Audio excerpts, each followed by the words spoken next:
Bonjour à tous. Nous démarrons. Je vois qu'il n'y a personne pour l'instant. Voilà. Bonjour à tous. Nous démarrons ce périscope sur l'économie française. Il y avait une attente très significative en raison de l'impact qu'ont pu avoir les attentats du 13 novembre sur la conjoncture française.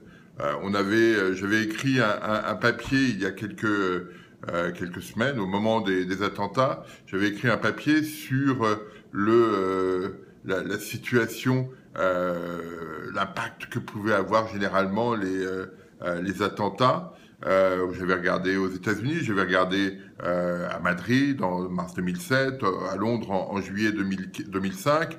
Et dans ces situations-là, il n'y avait pas eu de rupture macroéconomique. Ce qui m'intéressait maintenant, c'était de voir si, au mois le mois, on pouvait constater des changements, des situations de rupture éventuelle. Et ça, c'était quelque chose d'important. Alors, il me semblait essentiel d'attendre les enquêtes qui sont publiées soit par l'INSEE sur l'économie française, soit par d'autres institutions comme Markit, par exemple. Tout ça me paraissait important à suivre et à regarder. Alors,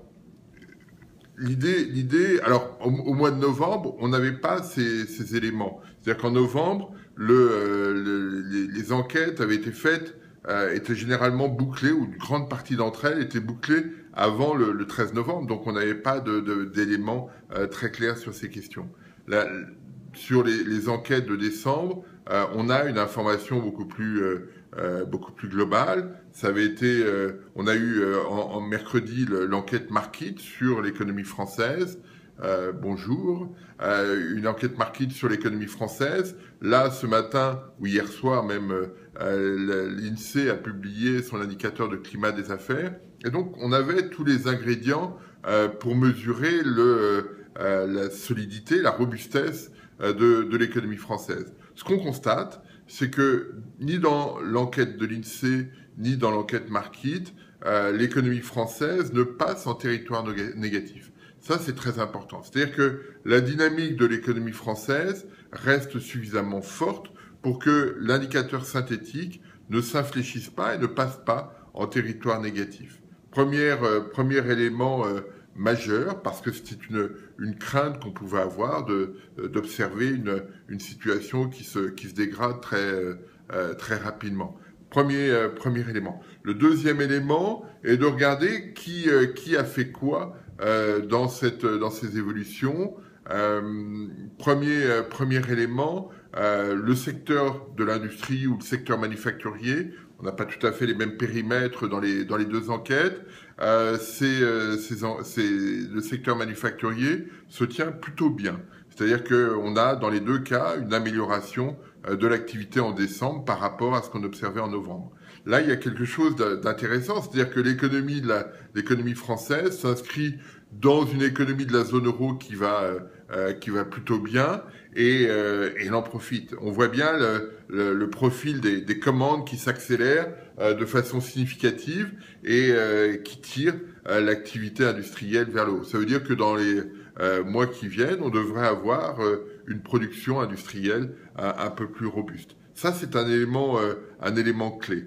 En revanche, les indices sur les services, que ce soit l'indice global sur les services de l'INSEE ou l'indice de la distribution, on voit une inflexion. L'indice spécifique des services passe légèrement en dessous de sa moyenne de long terme. Il était au-dessus, comme tous les autres indices à l'exception du bâtiment. Il passe légèrement en dessous. L'indicateur de la distribution dans l'enquête de l'INSEE, qui était à un niveau très élevé, se replie, mais continue de progresser, continue à être au-dessus de sa moyenne de long terme. En d'autres termes, on n'a pas de situation de rupture, on a une inflexion. On a la même chose dans l'enquête Markit.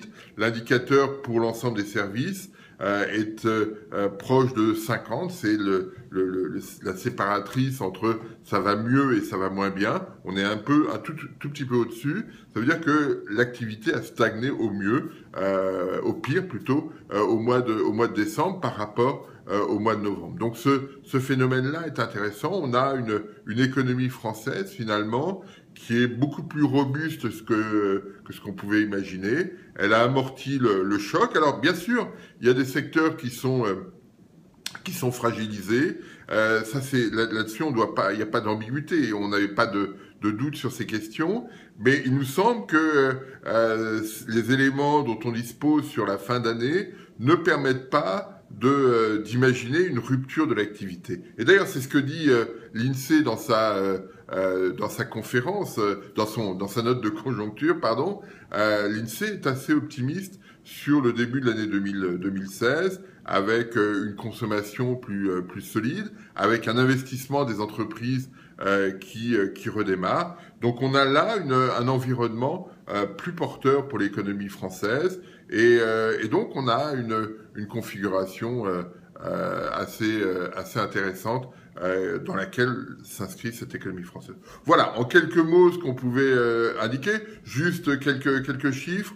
L'INSEE considère que la croissance sera de l'ordre de 1,1% en 2015 et que l'acquis sera de 1% à la fin de l'année, à la fin du deuxième trimestre 2016 pour l'ensemble de l'année. C'est un chiffre qui est cohérent avec le 1,5% attendu par le gouvernement dans la loi de finances.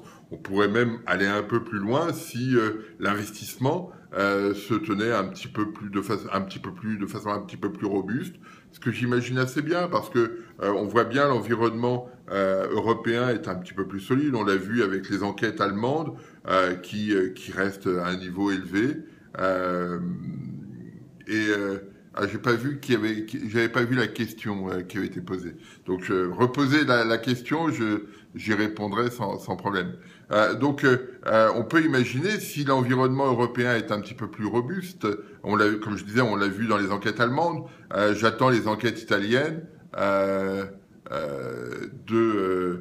pour voir si effectivement le mouvement est fort. Et à ce moment-là, l'horizon économique se dégageant, on peut imaginer, avec des conditions financières très accommodantes, que les entreprises investissent un peu plus. Ce que dit l'INSEE, c'est que voilà, on est à 1%,